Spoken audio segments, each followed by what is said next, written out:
All right, we're back. You're listening to and you're watching From the Heart with Marva Richardson. I'm co-hosting today's show, Linwood Jackson, and we have a great guest panel here today. We're speaking about Mr. Butch Lewis and remembering him and paying tribute to one of the greatest boxing promoters of all time, African-American boxing promoters, that is. There's only two of them. We talked about Don King, was mentioned earlier. One of our legendary referees here on the show today was speaking with regards to Mr. Don King and his experiences with Butch Lewis in that regard. So we want to finish off where you left off, Steve, sharing that great story. You were traveling overseas. Tell me, when you're overseas, how do you ref people who don't speak English?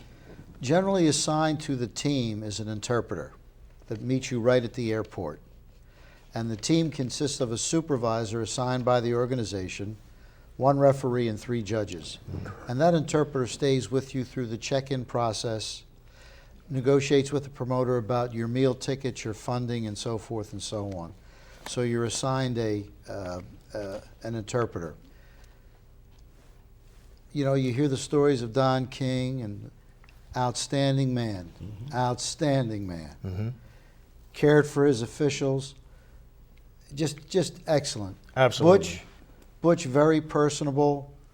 A referee cannot have, or an official cannot have any official contact with a promoter. But even in public settings, the exchanges were always very, very personable. You talk about a very likable guy. Absolutely. How can you not like him? Now, putting that aside, from a perspective, if he did his huffing and his puffing, it was for his fighters. He pumped up the purse for Spinks and Tyson that set records.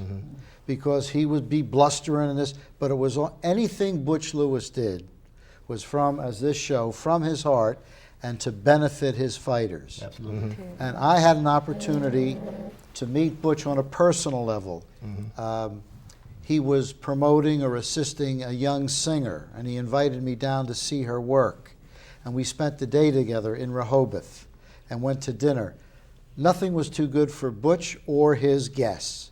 That's a great story. I'm just saying that aside from the ring. Right, outside the ring. When James said we're going to tribute, I couldn't get here fast enough. All right, we that's the kind of guy that, and we're going back a lot of years. We're going back that's the kind of guy. Centuries, actually. Well, let's use up now. I'm still a child. Between this town here, we got 30 years. We added all up. But ref, you know, I got one more question. We're gonna move on to our special guest. When you're in the ring, how do you determine how to count a fighter out? I mean, you know, he's knocked down. When does the count start?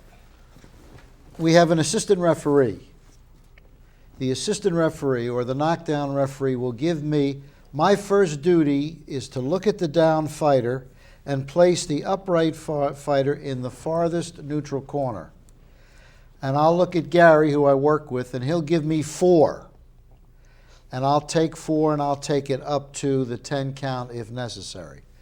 The key element here, Linwood, because there was some talk at this recent fight, it's not 10 seconds, it's a 10 count.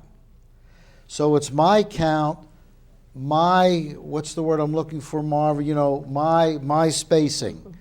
1, 2. While I'm doing that, I'm observing Steve.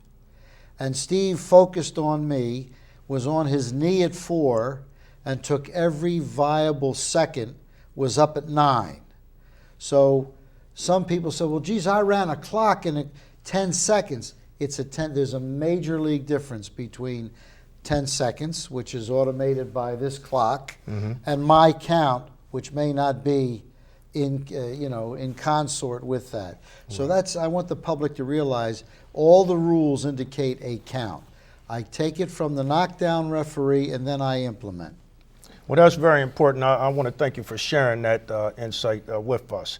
Now we're going to move on to our next guest, who just happens to be Mr. Butch Lewis's attorney, Mr. Sam Guy. Sam Guy, come on in. Tell us about some of your experiences with Mr. Butch Lewis. Wow.